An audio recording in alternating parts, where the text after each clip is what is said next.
नमस्कार। आज हम बात करने वाले हैं एक ऐसे कीट के बारे में, यदि उसका नियंत्रण हम नहीं करते हैं तो वो हमारी फसल को 40 से 50% तक बड़ा नुकसान पहुंचा सकता है। जी हाँ, हम जानेंगे इस वीडियो में कि वो कौन सा कीट है जिसके कारण ये इतने नुकसान हो सकते हैं और उसके रोकथाम के क्या क्या उपाय है। सब जानेंगे इस वीडियो में लास्ट तक बने रहे। और अगर आपने अभी तक हमारा चैनल सब्सक्राइब नहीं किया है तो प्लीज़ हमारे चैनल को सब्सक्राइब कर लीजिएगा। जी हाँ, हम बात करने वाले हैं आज सफ़ेद लट कीट, जिसे अंग्रेजी में वाइट गर्भ कहते हैं और गांव की भाषा में इसे गोबरी कीड़ा कहते हैं। आपके यहाँ इसको क्या कहते हैं कमेंट करके ज़रूर बताना है। ये मिट्टी में रहता है और पौधों की जड़ों को खाता है, जिससे कि उत्पादन में 40 से 50% तक का नुकसान हो जाता है। यह दिखने में मलाईदार सफ़ेद कलर का सी आकार का होता है।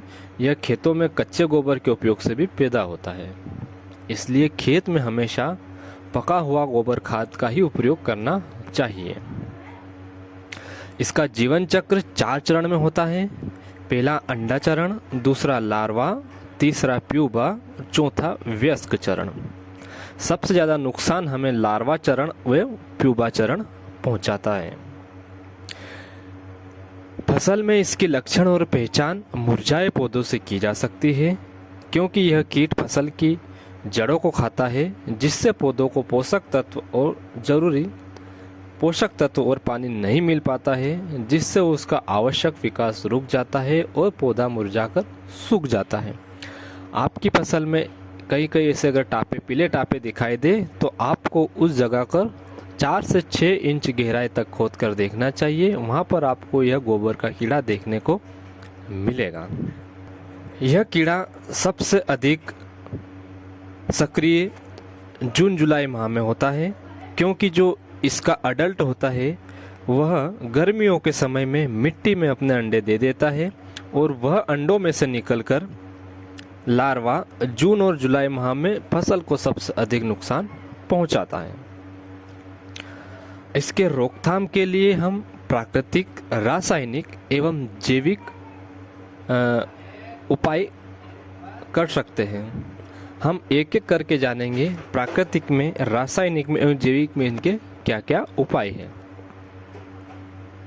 सबसे पहले हम प्राकृतिक उपाय की यदि बात करते हैं तो मिट्टी की गहरी जुताई हमें करना चाहिए। फसल बोने से पूर्व हमें मिट्टी में गहरी जुताई करना चाहिए।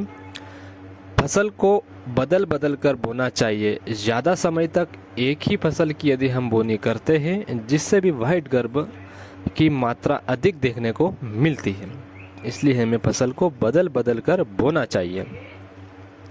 या एक सिंपल तरीका है, खेत पर एक लाइट ट्रैप हमें लगाना चाहिए। लाइट ट्रैप, एक ऊपर लाइट बल्ब लगाना चाहिए, उसके नीचे हमें पानी का टब जिसमें हमें पानी भर देना चाहिए।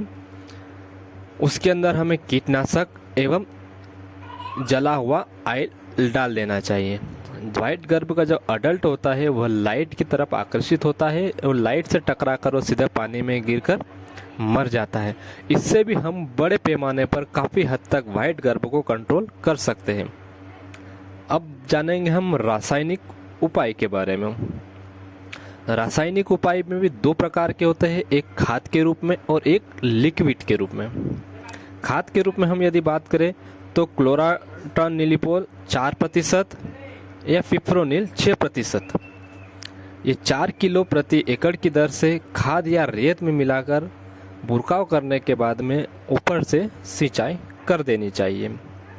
लिक्विड में यदि हम बात करें तो क्लोरोफारीफास 50% 1 लीटर प्रति एकड़ की दर से एवं इमिडाक्लोरोपिड 40% एवं पिप्रोनिल 40% 100 ग्राम प्रति एकड़ की दर से ड्रेंचिंग या रेत में मिलाकर हमें खेत में करना चाहिए और ऊपर से हमें हल्की सी सिंचाई कर देनी चाहिए। जैविक उपाय के बारे में यदि हम बात करें तो मेट्राजिम एन्सोपिलिया, जो कि काली चक्र के नाम से आता है, यह पाउडर 2 किलो प्रति एकड़ की दर से खाद में मिलाकर हमें खेत में बुरकाव कर देना चाहिए और ऊपर से हल्की सिंचाई कर देना चाहिए। यह प्राकृतिक एवं रासायनिक एवं जैविक उपाय करके हम वाइट गर्भ पर अच्छा खासा नियंत्रण पा सकते हैं और अपनी फसल को इस खतरनाक कीट से बचा सकते हैं। अगर वीडियो अच्छी लगी हो, जानकारी अच्छी लगी हो तो प्लीज़ चैनल को सब्सक्राइब और लाइक कर दीजिए और अपने उन दोस्तों को भेज दीजिए जिनके यहाँ पर वाइट गर्भ की शिकायत या गोबरी कीड़े की शिकायत के कारण फसलों को नुकसान होता है। धन्यवाद।